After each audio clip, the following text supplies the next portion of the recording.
Spider-Man 2 just came out today, actually at 12 a.m. I played the first couple minutes. I don't know how big of a Spider-Man fan you are, David, or how big of a fan you are, Macy, but the second game is already, I'm not gonna say game of the year. I'm not gonna dick ride it just yet because I haven't really played much. But the first 10 minutes of it is absolutely insane. They've already introduced so many characters in the first 10 minutes, and I accidentally saw a live of it on TikTok, and it just looks insane. It actually reminds me of Web of Shadows, but that's beside the point. Macy, did you want to say anything about the concert? Overall, based on my description of how fucked up etiquette is at metal concerts recently, I felt like it was a pretty good experience. Everybody was pretty good. There were a few things when there were crowd surfers, people weren't notifying, and somebody did it up falling, and I'm hoping that he's okay. But overall, I think it was a really great time. Everybody was looking out for each other, so maybe that's kind of sneaky into the past. I hope so, but I had fun. Okay. And David, did you want to say anything at all? Quick. I was laughing because I thought you brought up your topic and then you immediately just stopped and you just went to Macy's topic. No, bro. I didn't even bring up my topic yet. To the listeners at home, I have a massive fucking headache. So if I don't seem as fucking energetic, that's probably why. I mean, we all have a headache, but here we are, gracefully, all in this one spot, blessed to be alive, still living and breathing, so we're fortunate to some degree. Anyways, have we agreed on the 20-minute timer? Because I have it set to 30. I guess for now, we'll try the 20-minute. We already tried 15, so there's really no point not to try 20 minutes. So we officially have 20 minutes. Again, everybody, listeners at home, on the road, wherever you are, welcome back to the Med Podcast. We have some more Halloween-themed, topics. Me more specifically. Well, I mean, Macy has one too, not really Halloween-themed, but it's definitely a scare. And then David has... The fuck was it again? Oh, FNAF. Five Nights at Freddy's, per usual. So we'll kind of just get started here. David, I don't want to throw you under the bus, but I definitely need to put those characters in the thumbnail. So do you want to go first or second? I'll go first. Okay, you can go ahead and go first. So I'm basically talking about my expectations for the movie. Wait, hold on. Before you actually continue, I just had an idea. Should we start the timer the actual time that we get started on the conversation, or should we do it while we're still presenting the topic? While we're still presenting. Okay, all right. I just wanted to make sure, because I mean, we could be saving a couple minutes, as we present, get that out of the way, and then ask for opinions. That's when we can start. But I'll just start it when you start talking. Okay. So I haven't seen all the new stuff, all the little show spots or whatever. I've been hearing some wild theories, which don't sound good, but they're theories, so I haven't really been trusting them. One thing I heard about the movie is that the animatronics are talking to Mike, which, if they do, that's what Scott did the same thing with how Eiichiro Oda did with One Piece on Netflix. He basically produced the movie. He was there for all of it. So there's a lot of things that I've heard. We'll see how it goes. In my opinion, I can't wait for this movie. I don't care if it bombs. I've been waiting since 2014 or 2015 for this movie to come out. It's Five Nights at Freddy's is one of my favorite franchises because it's just, I guess, nostalgic. I love the cast. Matthew Lillard is one of my favorite horror characters, mostly because of Scream. He just had such a funny, stupid character that I resonated a lot with. And who's that guy? Who's the guy that's always that? He plays the same role every movie. Which one? The main character? Yeah. I mean, I don't remember his name, but... Fuck, isn't he one of the Josh Hutcherson? Yeah. He's the older brother from Zathura, right? Yes. Yeah. I more so pull him from Hunger Games. Yeah, that's right? Fair. Who does he play? He plays the main character. Wait, what? No, he doesn't. No, PETA. Oh my god. I was like, what? Yeah, isn't Gale the guy that plays Carnage. The fuck are y'all Fuck, talking Carnage about? was that old ass dude, bro. It's Woody That was Harrelson. Gil. Carnage No, is Woody Gale Harrelson. was yeah. another love interest. Oh, Chris Hemsworth. Yeah. Okay, or not Chris. My bad. No, PETA is the one I'm talking about. Chris Or Hemsworth is Thor. Yeah. Who's the other Hemsworth? Liam. Yeah. Lion. Anyway, so back to Five Nights at Freddy's. Whoops. Anyway. What? So, is there anything you guys are hoping to see in the movie that you, I guess, know about the franchise? I don't know if you want to go first, Eddie, but personally, like, I mean, I definitely have been, I haven't been in on everything, like, as long as you guys and a lot of others, but I've definitely binged a lot of those, like, lore videos. So I'd love to see, like, I don't know, I guess my worst fear for the movie is that they're not going to talk shit about the lore and it's just going to be like a little spin off of the first game. And I doubt that that's going to happen, but I would like to see, like, a deeper dive into the lore than just like the key, like the hot words of like, oh my god, the bite of 87 more. I want it to be a little bit like thorough. Like I want it to really get into it, you know, nitty gritty kind of shit. And Yeah.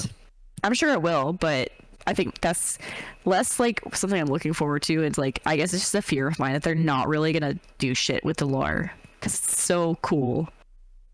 Yeah. I mean, So that's considering me. that it's like however long the duration is, they're trying to fit 3 games and however many books into this first film. I mean, they've been greenlit for 3 of them.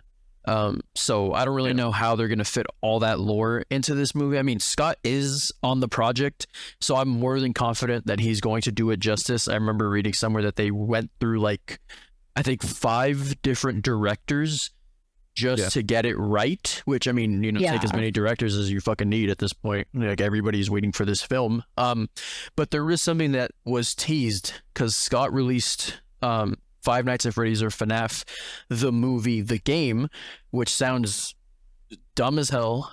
He released it on Game Jolt, and basically it was like I think an interactive story game that's supposed to, you know, be in the actual movie, or it's just features in the movie or some shit like that. But at the end of it, it teased a very like important scene that people were freaking out about.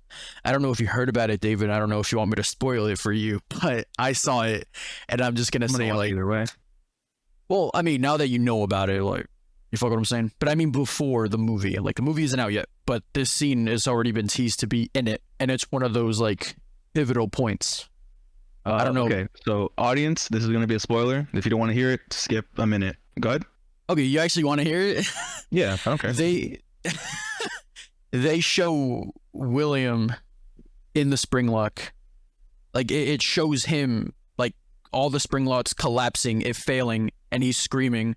Now, weird enough, he's standing while all this is happening, and there's no blood coming out. So it's kind of cringy, but you can hear him screaming, like Matthew himself screaming, as it kind of pans out, but it gives us a better view of Spring Bonnie, how it's going to look. And again, like, Spring Bonnie in this film does look a little bit weird. I'm not going to hold you. Like, in comparison to all the rest of the animatronics, I know it's supposed to be like a spring lock suit, so technically speaking, it's not really an animatronic, but it looks like I don't even know how to explain it. Like, it just doesn't look right to me, I guess. Okay. Not to say like it looks bad, but it looks funny. You add a lot said there, so I'm going to try to unpack it all. So they're not going to try to do every single movie or like the first 3 games in this one movie. They're going to take parts of them, but I think what they said was they're going to try to do it within 3 movies. But the first movie is going to have stuff from FNAF 1, 2, and 3. It's not going to have everything. My biggest, like, lo que me choca, which is like the thing that, like, I don't get along with, mostly because it's all theories. No one, that's why I'm so hyped about this. This is the first thing that's going to confirm Five Nights at Freddy's history. Like, this is the one thing that we'll all be able to be like, this is it. And if people that don't agree with it, you're retarded. Like, okay, well, already wrong as fuck, because if the movie's dog shit, FNAF just went down the drain. If this is where it's the in history, no. So the thing that is weird to me is Vanessa being in the movie, she's not supposed to be there until a way in the future. And the fact that she's being a police officer is weird. Because I mean, they could like spin it somehow.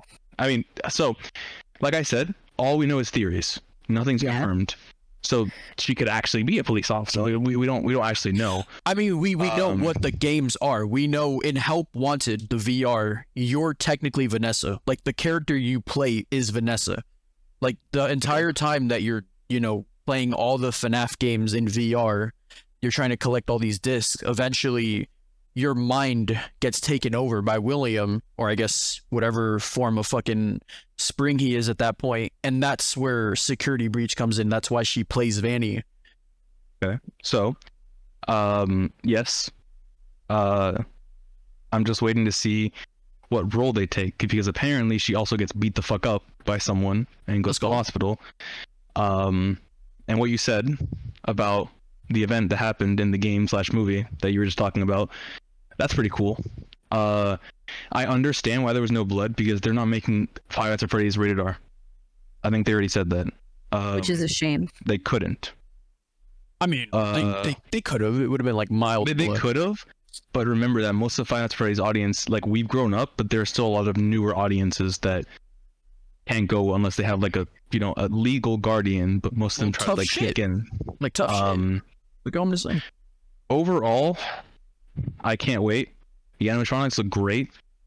They have a banging cast. I love that they're using the spirits of the animatronics, like in that one scene in the trailer where all the kids are in the forest and they run away from each other. You see all the main five. I hope we get to see William like actually like become Spring Bonnie instead of just like seeing Spring Bonnie. Like I hope we get to see him get in the suit. I hope we get to see him act. I hope he's not just there for like a couple seconds, like being the person that hired Mike. I hope he's like in the actual like restaurant.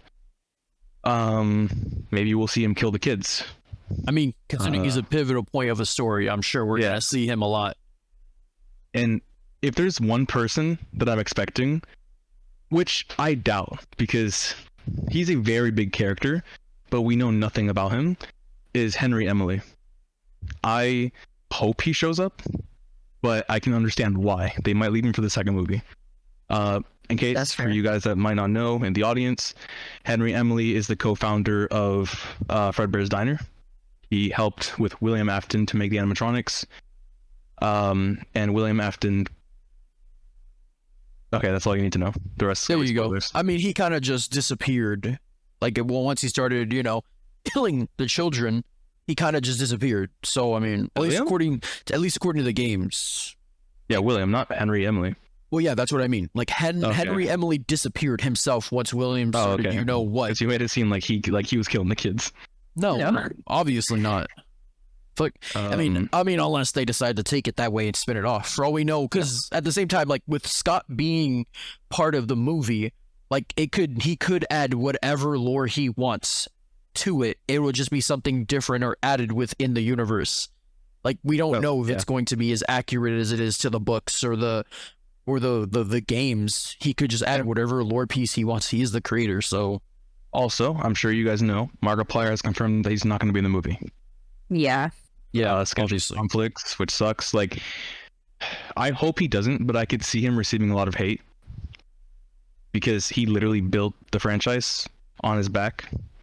And that's a big ass cap. Wanted him in this movie. How's that a big ass cap?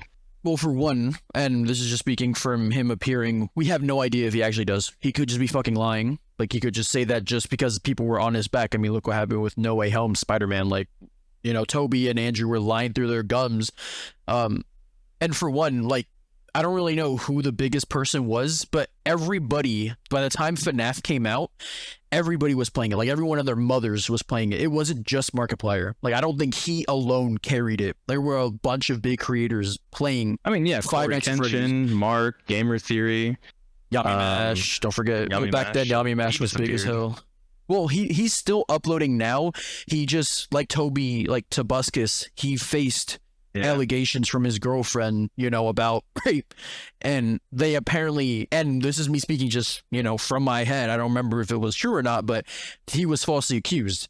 And that, you know, obviously it ruined his YouTube career. Yeah. Same with Tobuscus. Another thing that I find heartbreaking is that, like, I keep seeing these TikToks, which I don't want to see, about how, like, MatPat is, like, seeing people on the set and, like, seeing people in the movie, and then he's crying because he allegedly wasn't invited. Allegedly. Like, I doubt that shit. If they show up, I'm hyped. If they're not in the movie, I'm kind of gonna be mad. If they're not in the movie, I'm still gonna be enjoying the movie. I don't give a fuck. Like, if they're not in the movie, that's not my problem. Like, they get paid. He's getting paid to talk about FNAF regardless. He talks to Scott. For all we know, he could be in the second movie. I have no like annoyance. Maybe like they're leaving out of here. characters to give to him. You know, if they don't have Emily, like it could be Markiplier next round when he's not busy. That'd be predictable as fuck. Because the thing is, like, even though they couldn't be in the movie, they could definitely, like, everyone wants Markiplier to be phone guy. I don't know about all that. That's a majority of what I've been Phone guy's seeing. got like a very different type of voice from Markiplier. Distinct voice. Like, you recognize phone guy in all these games. If you just got Markiplier, it wouldn't sound right. And you recognize Markiplier easily. Hello, everybody. And he's a different type of voice. But I mean, the voice for him, it doesn't fit the phone guy. Like, phone guy has the same consistent voice throughout all the game, at least the first three. I don't know about fourth one. But the first two. Oh no. No, the third one as well. He plays. Oh, yeah, I thought he was the surfer dude, but the guy said, like, oh hey, we found this old vintage tape. Yeah, no. But I mean, they all sound the same. Like, all three of them sound exactly the same. Which, yeah, I think that is Scott. I think that is his voice. I mean, he said in the first one that it was just some homeless guy. Like, that was the theory going around, was Scott just asked somebody off the street if they could just record the voice lines, which whoever did that, first of all, like, their voice is definitely cemented in FNAF Legacy. There's no fucking way. Yeah. And you wanted to skip every one of them, so fuck you. Yeah, because I've heard them so many thousand times. Because I, you know, Pringle and Macy haven't, so fuck them. I guess, like, how much time do we have left? 5 minutes and 40 seconds.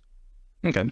I can't wait to see. I just rewatched Scream, and seeing Matthew Lillard playing his character and being just so stupid and funny. Real. It was very funny to me.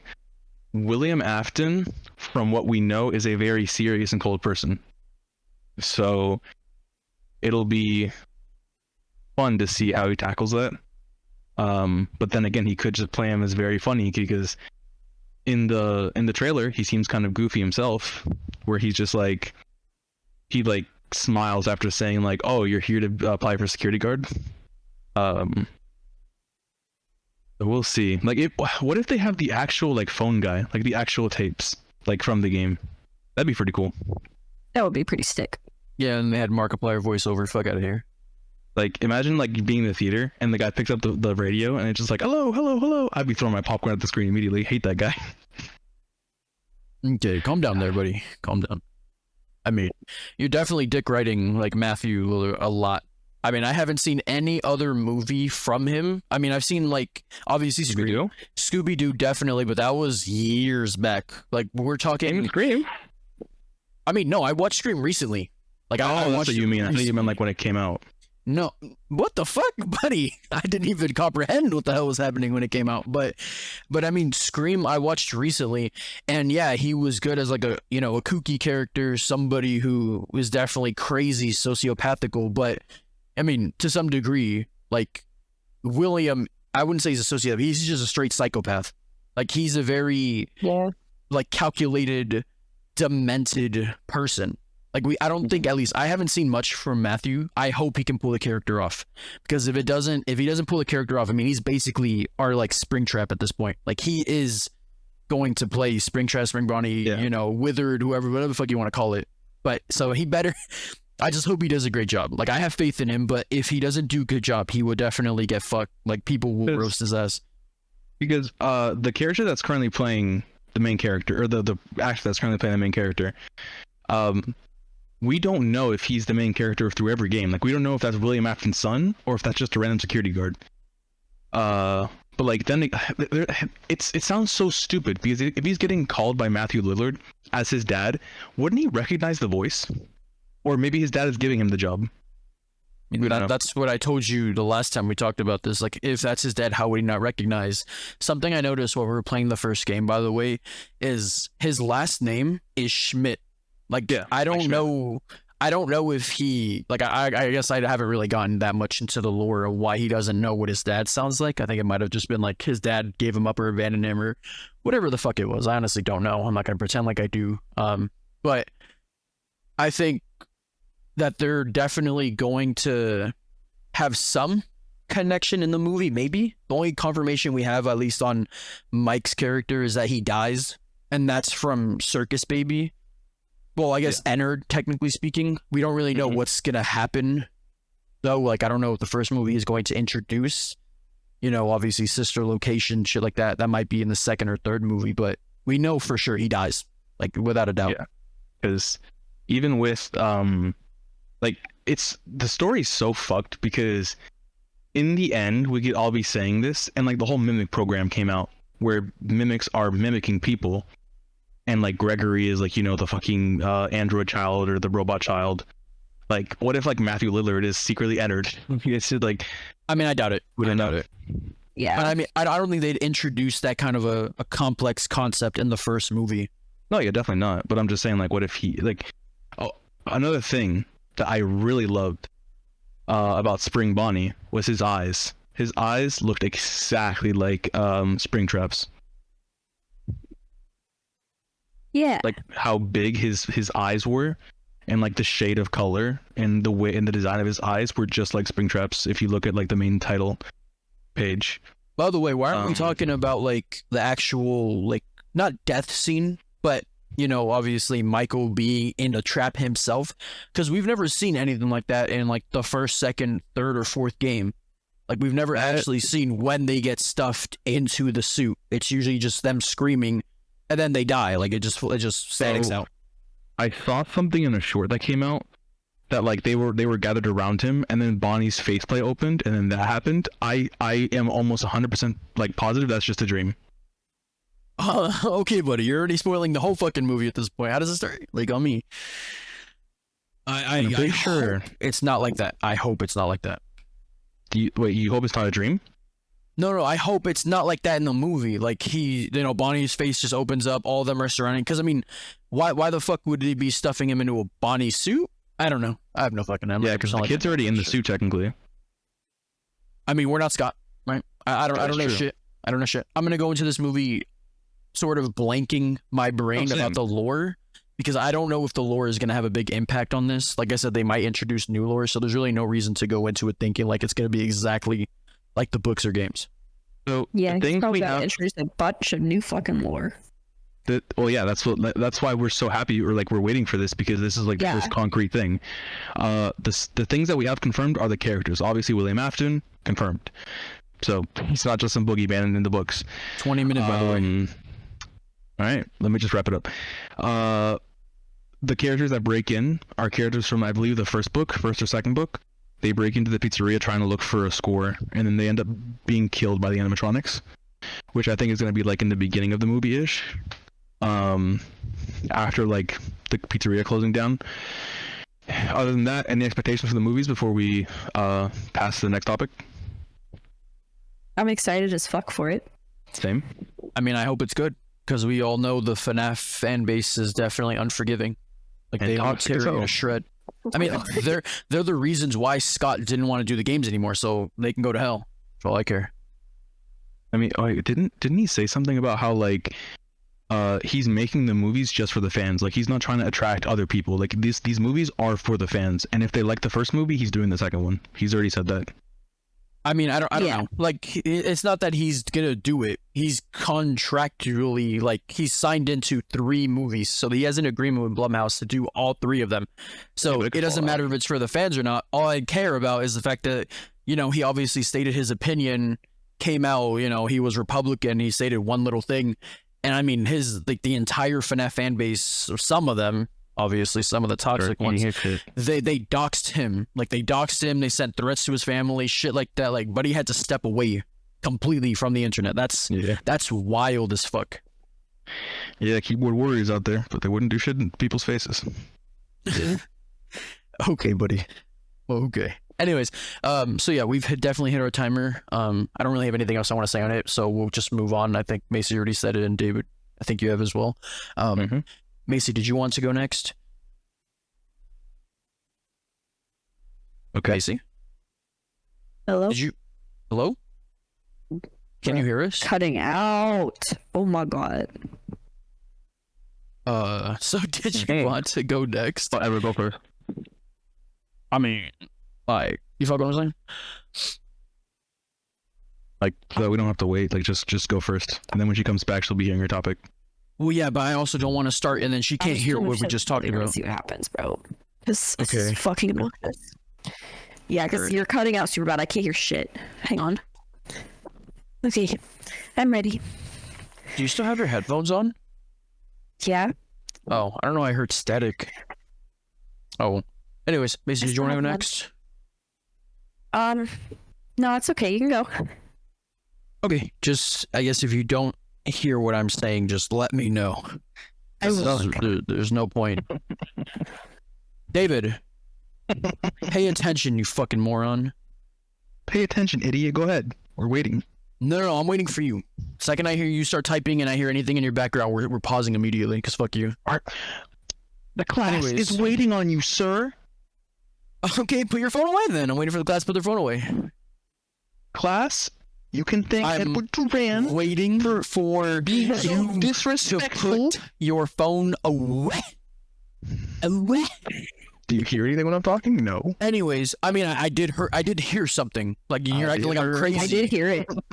Like, buddy's Yeah, and acting. then I put it away. The second you, okay, you could have just said, I put it away. Instead, you had to be like, the class Never. is waiting. I had to be difficult. I had to Shut the fuck up. Shut the fuck up. Anyways, all right, so we'll go on to my topic next because Macy's might have some technical difficulty. Anyways, so my topic is going to be on McKamey Manor. This is strictly because I watched the Monster Inside the Most Extreme Haunted House in America, which is a documentary on Hulu. Shout out, by the way.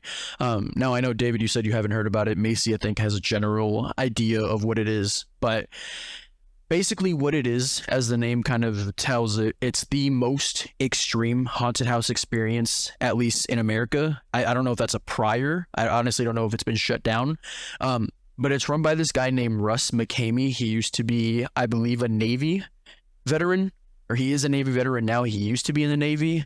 He pretty much, since his Navy days, he liked to spend a bunch of money on Halloween props. He kind of just loved Halloween in general. And whenever he could, he would make, I believe, his quarters, his home, whatever it was, into an actual haunted house attraction.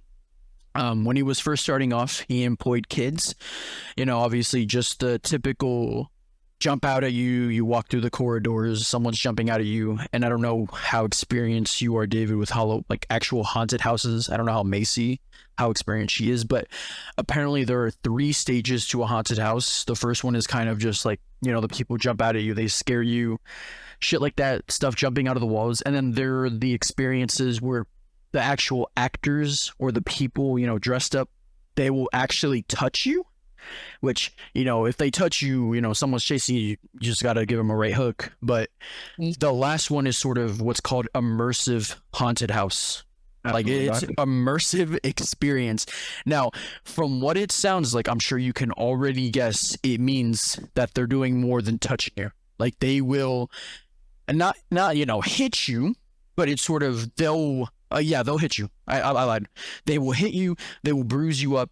They'll do whatever it is to make you feel like you're into like an actual horror movie, which is beyond crazy, to me and you. Now, unfortunately, McKamey Manor took that to a different extreme, which is the 4th tier, which is just for them. It is immersive horror mixed with torture.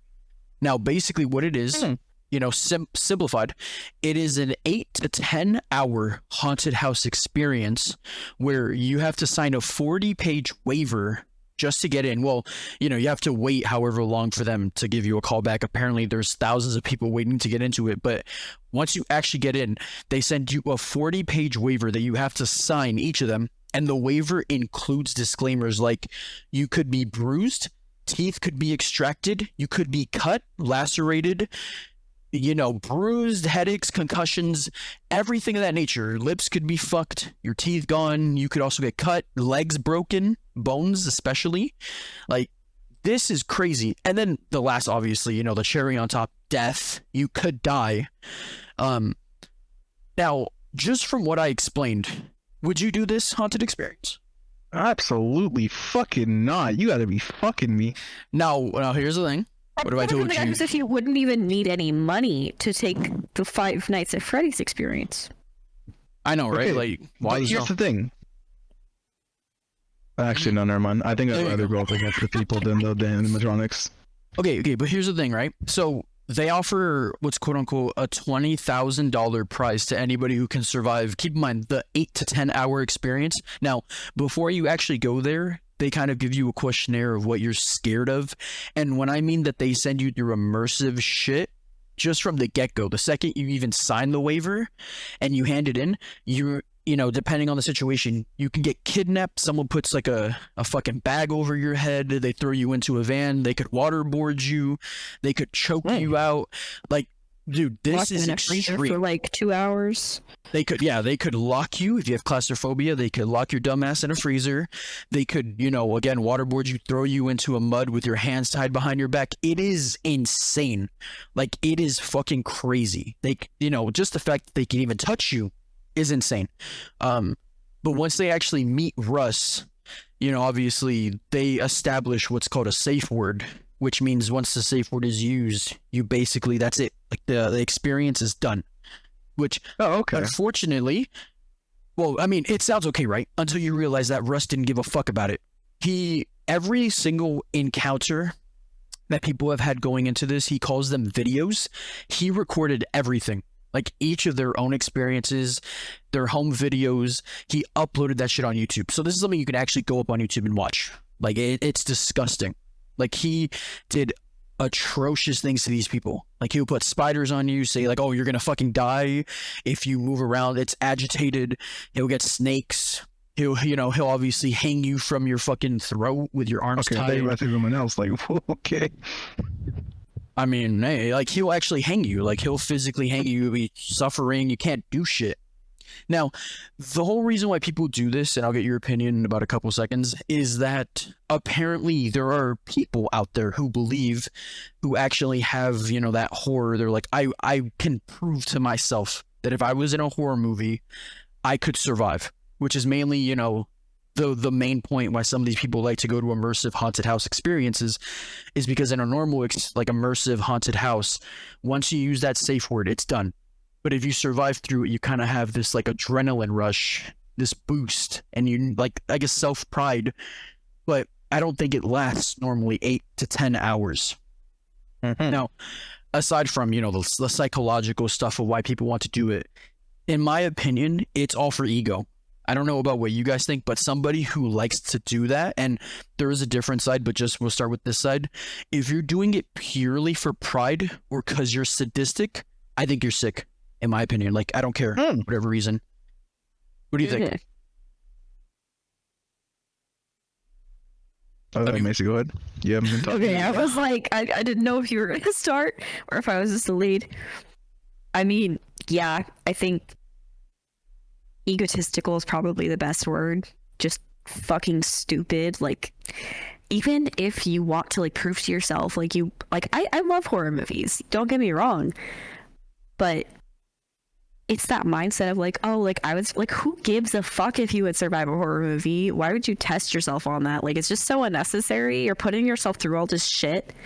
Like, I don't know. I'm like, think of the veterans. Think of the people with actual PTSD from actual shit that they've done that, like, was to support our country or something. I don't know. It's a terrible, like, direction, but that's something that I think of is like, damn, like, you put yourself through this for no fucking reason because you're just stupid or egotistical and you have an overactive imagination.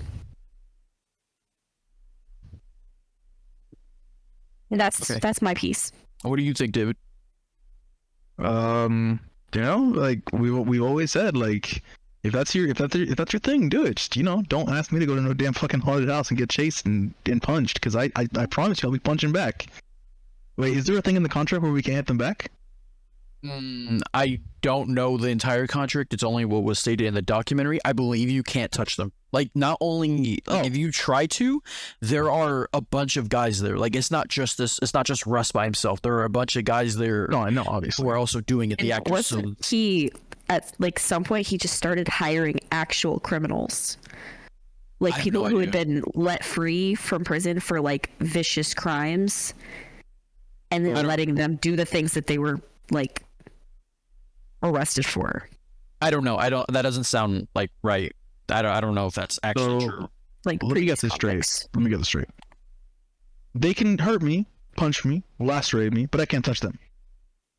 Maybe. Pretty much. You get drugged, fingernails pulled, everything of that nature. But you have to remember that this is all voluntary. Like, you signed away your consent to do this. Now, here's the thing, right? Here's the thing, is that most of the people who signed up, they knew what they were signing up for. Like, most of them just had an overinflated ego, self-pride. They're just like, I know I can survive this. I want to do it. By the second they even get a couple hours into it, they're already begging to get out. Like, they'll use a safe word. They'll keep doing it too. Like, one person had, like, for example, somebody who I think was a production assistant actually went through the haunted house to try it out.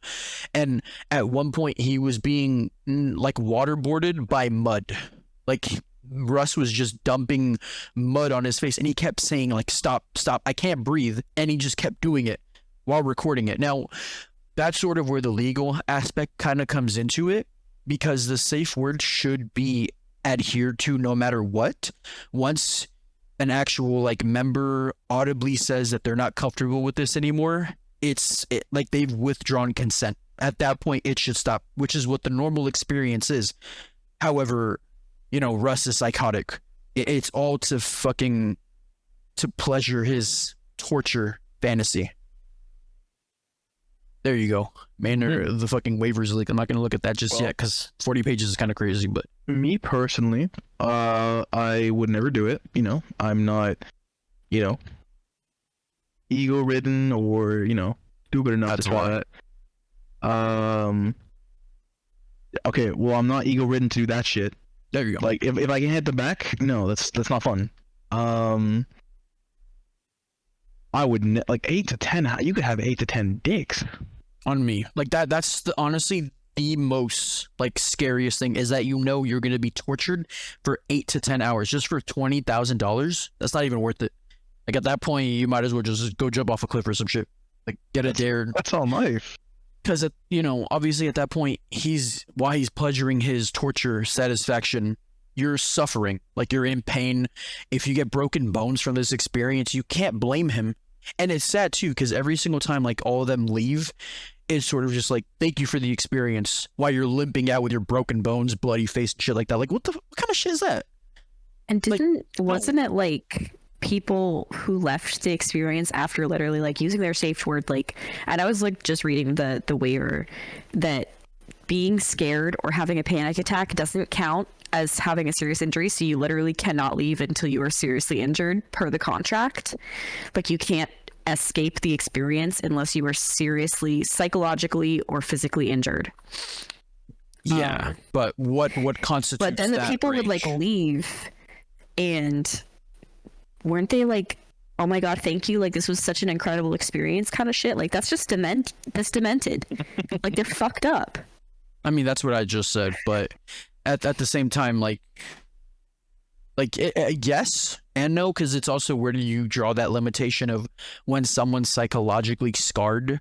Because at the same time, like, them saying no, I don't know if it's in the contract, but it could feed into like the role-playing aspect of it, because each time I think he even asks during it, like, are you okay to continue? I think every single time after each one of the experiences, quote unquote, and they each say yes. Like, every single time, all the videos you'll see, they each say yes.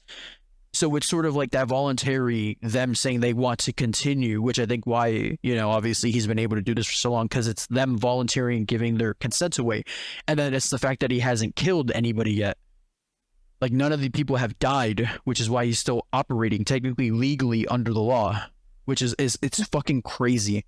Now for the sake of time, the other side of this argument is from veterans alone, from veterans that suffer PTSD.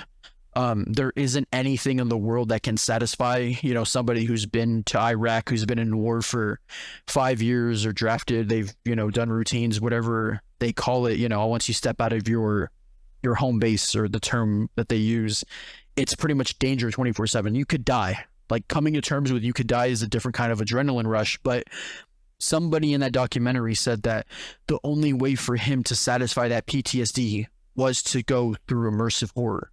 Like that was the only way for him to do it. And he tried McKamey Manor. He couldn't take it. Like that wasn't even at that point. Like it wasn't even something that was satisfying his PTSD. It was just completely psychotic. Like he had to get out of that situation.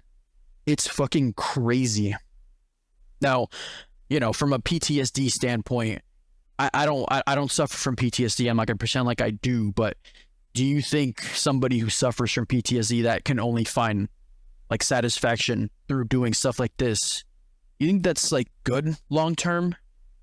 I don't really know Absolutely how PTSD not. work, but Yeah, no, definitely not. Yeah, no, like if you're doing this to get like pleasure, it's the same thing with drugs. Like you're getting drugs and then your body gets not immune to it, but it starts getting resistant to it, and then you get the higher drug, and then you overdose and you're dead. It's the same thing like that psychologically.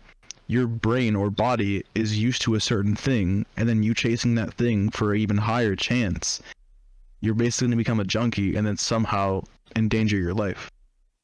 Not to mention, just like in terms of stress on the body, like adrenaline is not meant to be like consistent or long term. Like it's going to stress the cells, it's going to cause you to age more quickly, and ultimately like you're going to have all of your cells dying because they're too stressed to function, and you're going to become incredibly sick, like physically.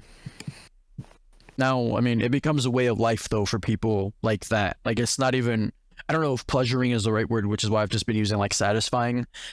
It's sort of just satisfying that criteria that you need to live. Because some people, if they can't find that adrenaline rush, they don't know what to do. They don't know how to live with their lives. And that's just the unfortunate part of PTSD. But for horror fans that just want to do it because they think they're the hot shit and they want to actually experience it, I think that's in its own like stupidity range. I don't care if you've seen enough movies, you think like, oh, I could survive a horror movie if I actually wanted to. Well, I mean, just go find somebody who's willing to kill you. I say, hey, will you kill me? Chase me across the street with a knife? There's some people that actually get hired to do that. I mean, they probably would. Find somebody on the dark web. Someone will probably do it for free, shit, just to satisfy their own satisfaction. But I mean, I don't envy people like that. Obviously each one of them that said that they were willing to do it, they obviously recorded a video after the experience saying that don't come here. Like, listen to your friends. Do not come to this haunted house, quote unquote. I don't even know if it is a haunted house. He operates in his home. It's all within his home, his backyard, his garage. And I don't know. Like, to me, that's insane. And I know Halloween's coming up and, people are going to Halloween horror nights. They're experiencing haunted houses at Halloween horror nights. I would not wish it on anybody to go to McKamey Manor or, any immersive haunted house experience where they kind of just do shit to you. But I mean, that's the whole like attraction of immersive horror, is that they hurt you. Like that's just how it is. They'll hurt you, bruise you, they'll shoot you with like pellets to I don't even know why. I honestly don't know. That to me is still psychotic. But I guess I just wanted to bring it up, especially since Halloween is coming up. It's just one of those topics. Hopefully everybody stays safe while they go through haunted houses. Sure, there have been enough movies. I don't remember what movie, but I know I usually see a couple movies or two where there's a killer who, obviously travels the same grounds that haunted houses are. But Yeah. I mean, that's all I wanted to say on it. I think it's psychotic. People who participate in it, I don't understand them. So I guess saying that they're crazy is my opinion alone. I know obviously you guys agree, but they're fucking crazy. Yeah. And even if it is something that's like, if somebody suffers from PTSD, there are so many other like avenues to get help as opposed to like literally just letting people torture you. Like, that's not it, you know? I mean, I wonder like how they even get into the immersive like haunted house experience. Like I wonder how many of those are actually around that are operating like under the law. I mean, you know, obviously Russ was able to do it. Eventually he had to shut down McKamey Manor, at least in one location. He had to move completely because everybody, you know, was kind of dog shitting on him. It's funny, like the second that he moved, you know, obviously he got a job at Walmart, which I think is kind of funny in its own. But he launched like a new whole McKamey Manor at his new house. And I think he's still doing it to this day. Like there are actually people on social media that are putting out videos saying that they want to experience the McKamey Manor experience. I mean, you know, obviously like horror fans alone have their own experience, but social media, no. Like I know they're stupid.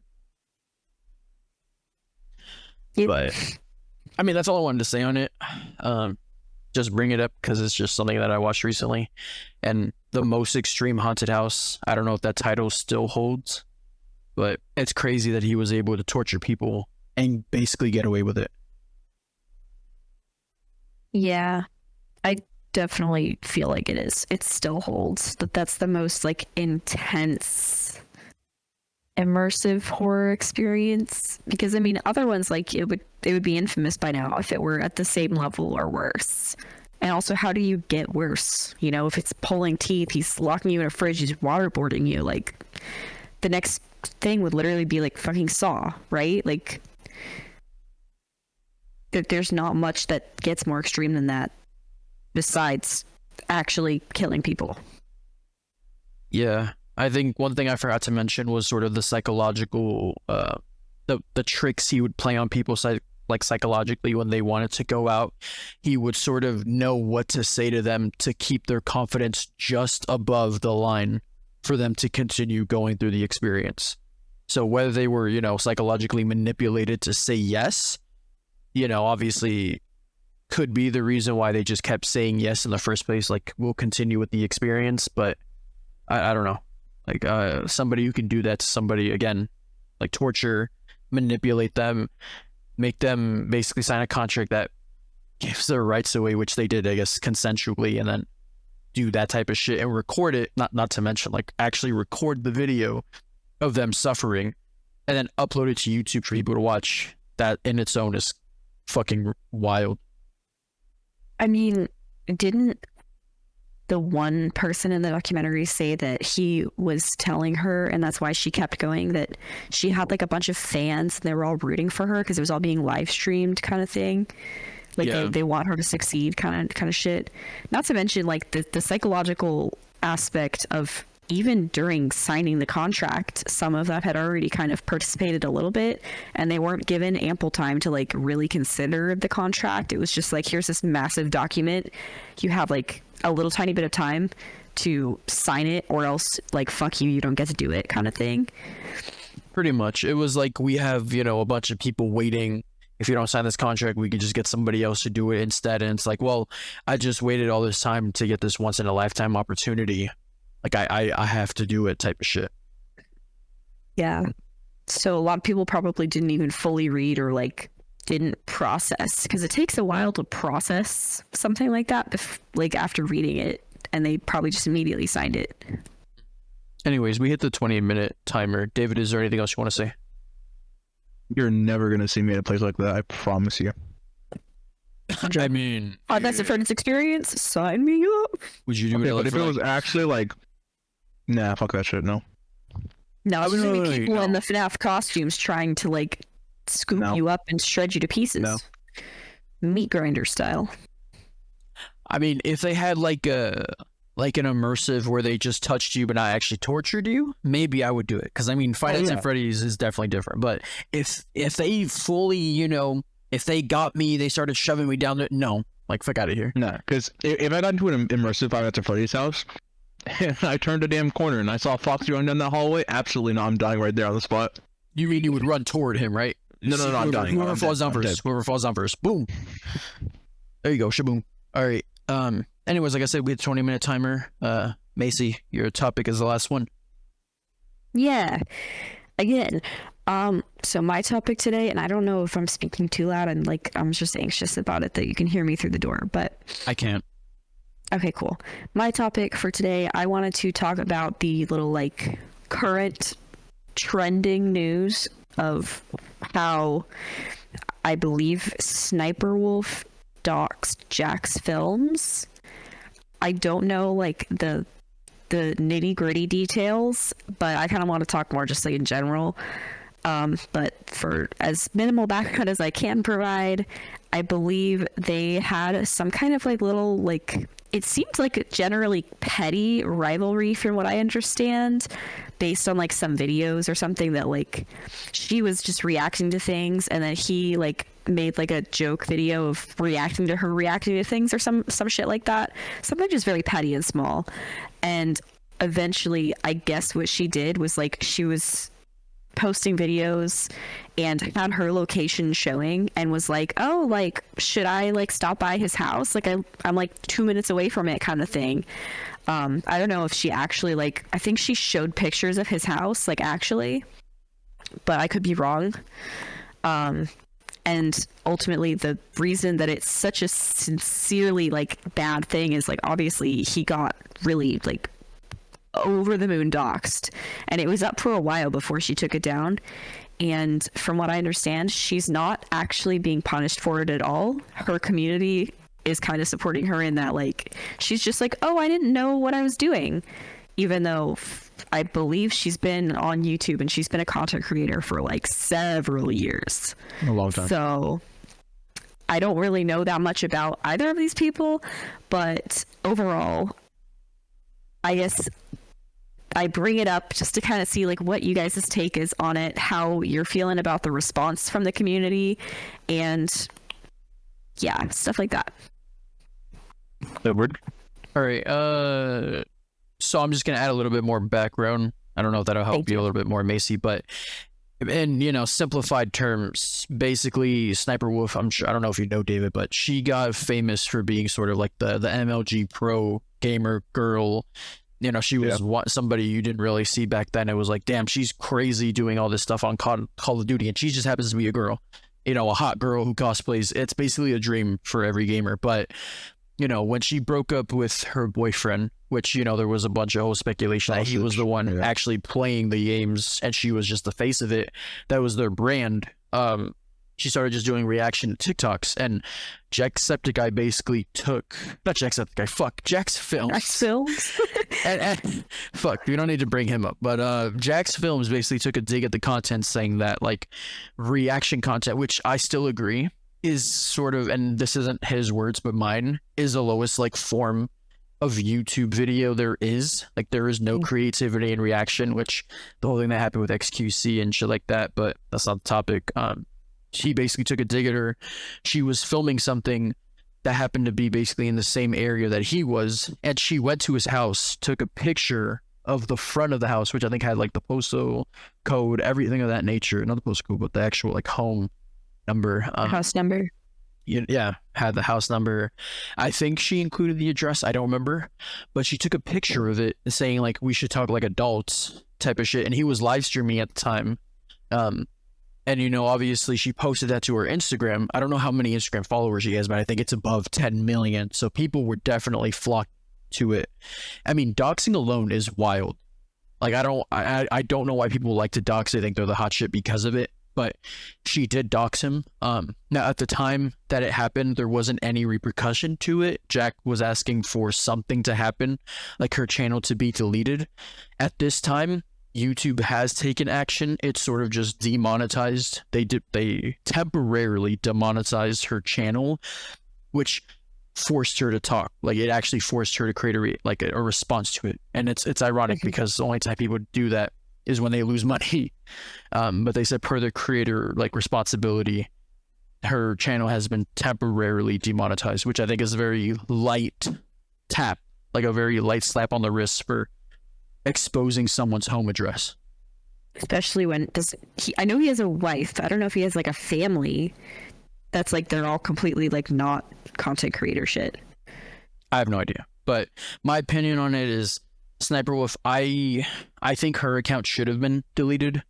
I honestly don't know why. Maybe not to the, well, I don't want to say like maybe not to the extent, but doxing someone, you basically put them like their entire life at risk. People are crazy and fans are crazier. You don't know what somebody is going to do now that they know basically where he lives. I mean, now he has to keep like an eye on the back of his head wherever. Yeah, he's going to have to move, like, period. I mean, that's psychotic. And the fact that they just temporarily demonetize, which temporarily is so dog shit. Like, temporarily is in, like, what, a day? Yeah. 2 days? But until it blows over. She basically got away with it. Like, the ramifications of it were so minimal. She basically got away with doxing somebody.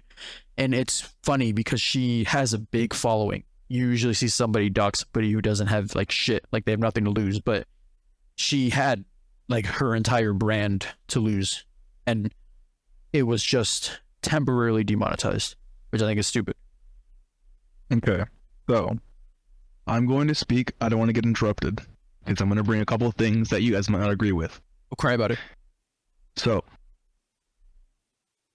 I see both sides of this. From what I have been given, because I know nothing about this, all I saw was a TikTok about him reacting about something about Sniper Wolf. I don't know. I never really liked her. I used to watch her for like a couple days, and then she just got annoying, and I stopped watching her. Legally, you can be on public property, aka the street, and take photos of someone's house, private property. She did nothing wrong legally.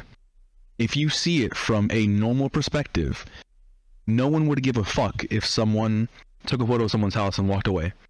It's just the fact that they are big people with millions of followers. That's the only reason this is a big thing. Now, outside of the law, as someone who, if I were in his shoes, that's a shitty thing to do. Like, it's stupid. I never just go off on what, like, I hear. Like, you guys are saying all this, but I feel like there's something else going on as well. Just like the same thing happened with, like, the looks maxing or whatever. That's different. I feel like there's something else. Like, for example, Jack could have been a lot worse shit. I don't know him. I have never watched him. The only thing I've seen was something you showed me. I don't know Sniper Wolf. I know she had a lot of, like, bad history. Her boyfriend and her had a lot of problems. She's not liked by multiple other female content creators. Realistically, I don't give a shit about what happens because I don't really know either of them. I don't watch either of them. This doesn't really seem like that big of a deal. To them, of course, like, it's his address getting leaked. That fucking sucks, especially as someone famous. But if he wasn't famous, doesn't really matter. Kind of like the same thing with Doc, where he cheated on his wife, and then people started finding his address and then shooting at his house. That's the problem when you become famous. Shit like that will happen. Do you deserve it? Probably not. Maybe you do. Those are my views on it. Okay, well, just like you always do to us, you're completely right and wrong. I'm going to take 10 seconds on a hold and then I'll elaborate. But I don't know if the Doc situation should be compared to something like this. I mean, him being shot at is completely different. And you need to stop worrying about the details behind it and just take it for face value. Like, what's your opinion at face value? Nobody, obviously, we don't care. It's not happening to us. Only reason we're bringing it up is because it's a topic right now that's kind of wild. Yes, doxing and basically getting away with it is crazy. Whenever more details come out, then we'll have a better opinion on it. But for what it is right now, it's fucked. The situation is fucked. It's sort of just imagine putting yourself in those shoes if that happened to you. Like, at that point, yeah, you're correct in the sense that they're big creators. That's the only reason why people care. If you were to get doxed, obviously by somebody, a fucking nobody, and you're a fucking nobody yourself, like, nobody would care. Nobody's just gonna come to your address and do shit. It's just because they're big creators, which is why to them it's a nightmare, because now people knows where he lives. If you were a big creator and someone just doxed your shit, you would be scared for your life. And you always give that like, oh, let somebody try to do this shit. Let somebody try, I'll knock them the fuck out. Like, Nick, bro, like, on me. Create whatever situation you want in your head. You're delusional. But if somebody came up to you with a fucking gun, you're dead. Like, can I pose a question? Sure, go ahead.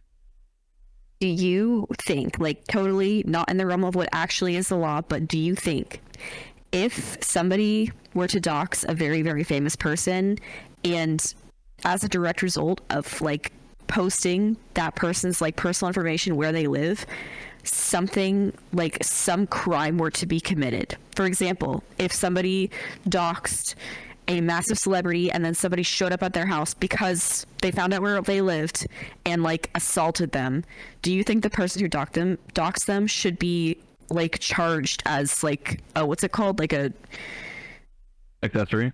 Yeah, an accessory. So legally they won't be held responsible unless... I'm not saying legally, I'm saying what you think. Okay, let me finish. Calm down. Legally they won't be held responsible. Like it's like a separate issue. They did that, something else happened, that person entirely is held responsible for who did whatever did the crime. Do I think that they should be held responsible? Yes. They are an accessory to the crime. Even if like, and like I said, I gave my opinion. If I was in his shoes, I gave my opinion on itself, but I never take anything at face value anymore, because there's always something hidden. There's always some shit that we don't know about, and then we're quick to judge, and then immediately something flips, and we're just like, oh, I didn't mean it. Oh, like no, like. I mean, in the moment we meant it. Like that's the point. Shit back. Yeah, but that's why I don't react quickly, because there's always something hidden. There's no reason that's very to. good for a podcast.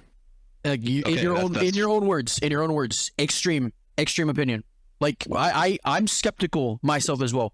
I don't know the whole situation, and I highly doubt you're going to research it after this, because like you said, you don't give a fuck. So there's no reason for you to even think there's other details when you already don't give a fuck about this topic. And doxing, yes, you can take a picture on public property, of private property, but doxing isn't just taking pictures. It's with intent. You're taking it as it's cyber harassment to some degree. Whatever state you're in, it could be categorized as cyber harassment. Basically what Macy just fucking posted. Like it's not even just taking pictures. There's some intent behind it. I don't know if the law has something, or if you were taught the law on that shit, but if something has intent, it usually has some form of ramification, repercussion to it. If it has intent, it's hard to prove. That's in California. I don't know where they live. I don't know. Like I said, if it were me and I were a famous YouTuber, I'd be mad as shit, and I'd be scared, because when you become big, you gain a community, and that community isn't always the same kind of people. There are some people that are extremely leftist, rightist, and there are some people that are complete psychopaths. Like for example, XUC's community, he had to tell them, yo guys, if I make fun of someone, it's out of fun. Don't actually start harassing them. Don't start like, hating on them, because his community is extremely toxic. In my opinion, from what I've heard, I think she's in the wrong. Why would you like there's no reason for you to just go up to the degree of just like leaking someone's address because of allegedly some YouTube banter. There's like, that's like the dumbest shit I've heard today. It's like I said, I've never really liked her. When I was a kid, I thought she was attractive. That's why I started watching her. And then I heard her talk, and I heard her, act around people. I'm just like, no. That's really it. Jacksfilms, I've heard he's a nice guy. I've heard his persona is nice. I don't know him. I heard she's a complete piece of shit as a person, but that's just hearsay. She has 2 criminal charges, by the way. Previous I heard something about that. Criminal charges. Jax, his content just to summarize it, I don't watch him a lot. When I used to watch him, which was way back when, his content now is basically centered around like satire. It's sort of cracking jokes, taking jabs, but it's very light satire. It's not like crazy to the extent of where he's, you know, old iDubbbz. I don't know if that reference makes sense to you. Like Speed as well. Pretty much. But I mean, I don't like I said, I don't really know the whole reason behind it. I don't know why she did that. She did come out with an apology basically saying she should have handled it more of like adults, kept things private, because in her own words, which she didn't really admit to it, but she mentioned for views and for content, this type of stuff should not be made content. Like if you have beef with somebody, the point that it goes public, like at that point, you're just doing it just for the recognition, the fame, or the views, or whatever it might be, because you think your viewers are going to take your side for validation. Now, Go ahead. I was going to say, like, all that should be kept in private. You should just talk to that person behind the scenes professionally as an adult. 100%. I will say, I have not had a problem with YouTube. There are multiple content creators that I watch that always have problems with YouTube. The one thing I always notice is that YouTube is much harder on men than women. I also notice that YouTube is a piece of shit for most content creators when it comes to their content. This is another primary example. In my opinion, I don't think...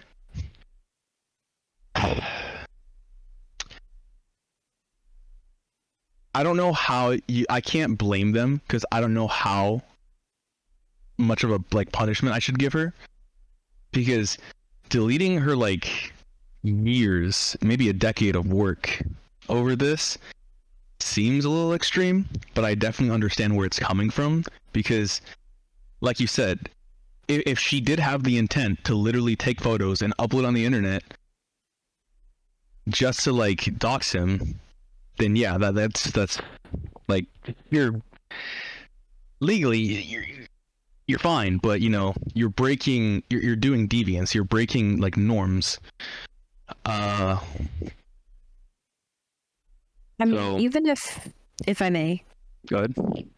even if they didn't like straight up delete her channel, I feel like a more appropriate response would be like, hey, like, absolutely so uncool. And personally, I feel like at least, you know, like permanently demonetizing or like blocking her from posting ever again, kind of thing. Like, she can still keep the shit up, but I would say I agree with you. Like, I was gonna say demonetize. She can't get money ever again. Get a real job. Or like, I don't know if they can. I don't know if YouTube can. I don't know them. If they can like IP lock them so that like they can make another account, like how Tyler one with like multiple like banned on League. Like he couldn't make accounts. Like it would just be banned right after.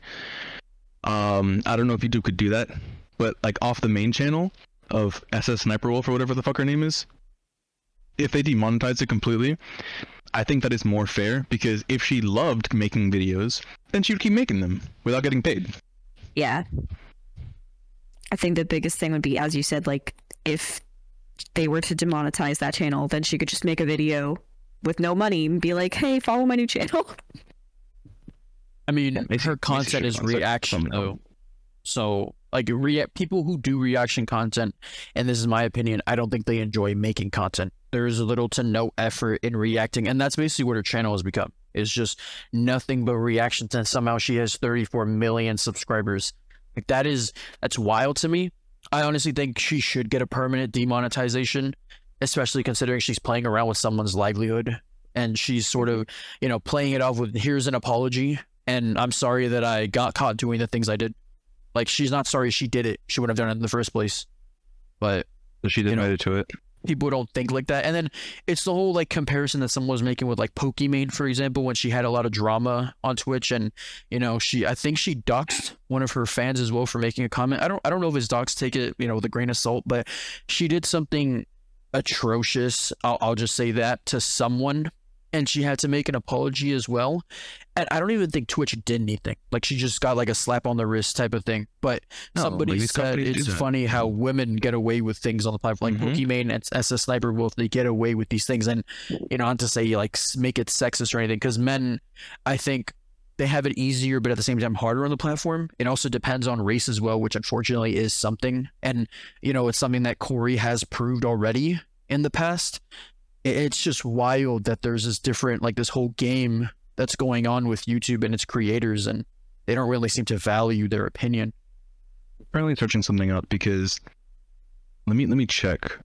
Because there was literally a Twitch streamer that was having sex on stream. Oh yeah, I saw that. I don't know what happened to her. She got banned the first time, but I think she got unbanned, and then she did it again. Like she did it twice. Like, dude, here's the thing. And I'm gonna blatantly say it because I 100% believe this. I feel like all these streaming sites are sexist as fuck because they're scared if they do something to women, they're gonna be hated on or something's gonna happen. Because women, just like a bunch of other communities, like waifus and like all that shit, have a very big stigma to them. They are idolized. They are put on a fucking pedestal.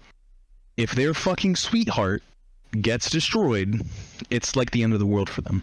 Some people, at least. So I feel like YouTube, Twitch, I don't know about Facebook Live. I don't know anything about them or Kick, but those two companies, the women always get scot-free. The men always get fucked. Prostate exam. Done. I mean, why Facebook Live and Kick? Well, because they were streaming platforms. Yeah, I mean, were they? Kick is still a thing. Facebook Live, yeah. Live is, Kick is a thing. A lot of, actually, he's trying to go on there. I think he did move, actually. Yeah. He got a contract, but I think it was not exclusive. Who?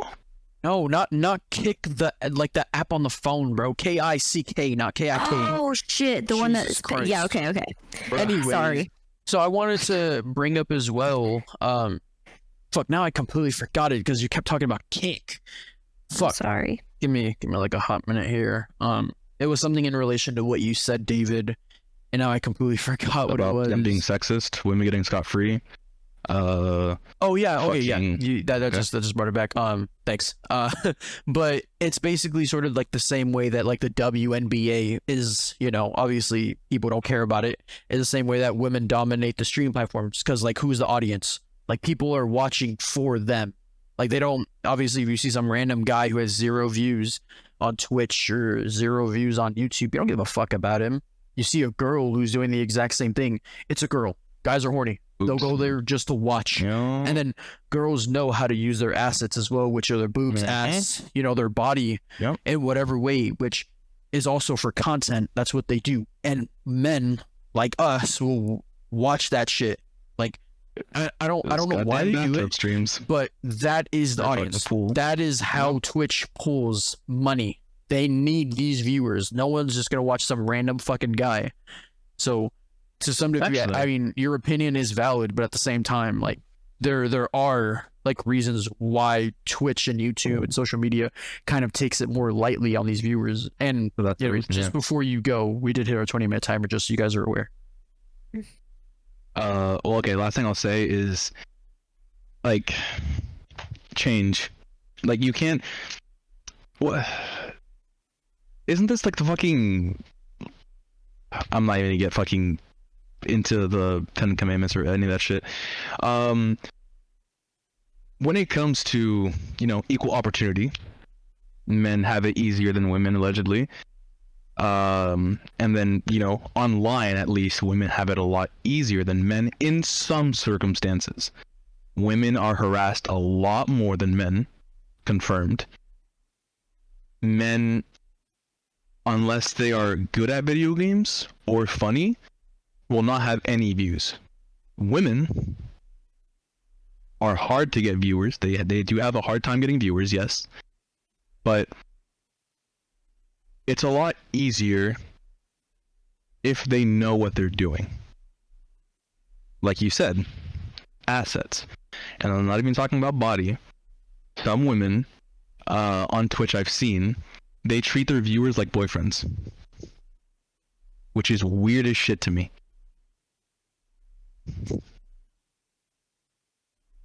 It's like rent a girlfriend. Kind of. Macy, what did you want to say, by the way? Like, it's your topic. Did you have anything you wanted to say? I mean, I just wanted to kind of talk about like how you guys responded, how you felt about the response. So I'm pretty sure we're pretty on par. I think I've shared my piece. I think it's fucking stupid. She should have been at least permanently demonetized, and I think nobody's taking it very seriously for some reason when his family, if not like extended, like at least him and his wife are very much at stake, have to move, have to uproot their lives, or, you know, face the consequences, so to speak, of having their address exposed. And she basically got away with it because she's a princess on YouTube. And even though she admitted to like doing it, she still got scot-free, which is like, once you admit, it's not a crime. So yeah, but once you admit to something, it's kind of like, it's on you now. Like there's no going around it. Yeah. Well, They let it pass because she was like, "Oh, I didn't realize like how serious it was." I was doing it. Yeah, it was an oopsie. Women. There you go. Well, whether it's seen as a crime or not is not up to us. That's up for lawmakers or whatever Jack Films decides to do. You know, he pursues this legally. I'm sure his lawyer or attorney can find a way to make a case for it, but that's not up Better for pay us for to the new determine. damn house. I mean, at most, like she definitely makes a lot of money on reactions, and reactions is the lowest form. So she making bands, and she's obviously not Makes a crying. lot of money in her subscription. Apologizing enough. Out of here. Mm-hmm. Anyways, so yeah, that's all I wanted to say. Again, we already hit a 20-minute timer. David, I hope she loses her sponsors. That was my last thing. I was about to be like, I hope she loses her. No. her life. I hope she loses her life. Anyways, I think we're all done with what we want to say. There you go. I hope she honestly like jumps off the GTA bridge on GTA. And when I mean her, I mean like the dust, not actually Sniper Wolf. So. Oh, I thought you were gonna say like women in general. No, I would never ever wish that on somebody. Anyways, with everything being said, then I think we're pretty much done with this episode. For anybody who's still listening to this point, if we don't make a video next week, I think that's when Halloween is. Have a safe Halloween. You know, hopefully you don't get plus. You feel what I'm saying? Hopefully you don't get snatched and you know what. And taken to the fucking McKamey Manor. There you go. I completely forgot to say this, but apparently, according to the Wikipedia page from McKamey Manor, children who were like, I think, below the age like 16 to 17 maybe, had to have like parent consent to do it. I don't know if that was like the intense McKamey Manor, if it was before he started getting intense, but children who do that, you're stupid.